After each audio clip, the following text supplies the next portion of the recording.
ఏదో తీసుకుందామని చెప్పి రిలయన్స్ మార్ట్కి వెళ్ళాను మాకు దగ్గరలో ఉండేదానికి. సో నేనైతే వేరేది చూడడానికి వచ్చాను. బట్ అక్కడ అన్నీ కొంచెం అంటే మనకి కాస్ట్లు కొంచెం తక్కువగా ఏమన్నా ఆఫర్స్ ఉన్నాయి అని అంటే మాత్రం అన్నీ చూసేస్తాం కదా.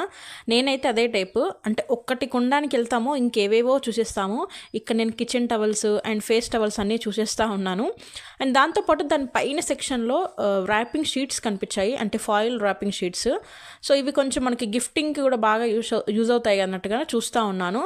అండ్ దాని తర్వాత వచ్చేసి ఇక్కడ పక్కనే మనకి స్టీల్ సామాన్లతో పాటు పక్కనే మనకి స్వీట్స్ పెట్టడానికి కొంచెం ప్లాస్టిక్లో ఉంటాయి కదా ట్రేస్ లాగా, సో అవి కూడా చూస్తూ ఉన్నాను. సో నేను మెయిన్ వచ్చేసి ఏం చూడడానికి వచ్చానో ఇక్కడ చూపిస్తాను చూడండి. మిక్స్డ్ దాల్ ఉంటుంది కదా, సో మనం అలా దోశ అయినా లేదంటే పప్పు అయినా అన్ని పప్పులు కలిపి చేసుకుంటే బాగుంటుంది కదా, అన్ని ప్రోటీన్స్ అన్ని దీంట్లో ఉంటాయి అన్నట్టుగా ఇవి తీసుకోవడానికి వచ్చాను. తీసుకోవడానికి వచ్చింది ఇది, బట్ చూసేవి మాత్రం ఒక 10-20 చూసుంటాను. సో అలా ఉంటుంది మనతో.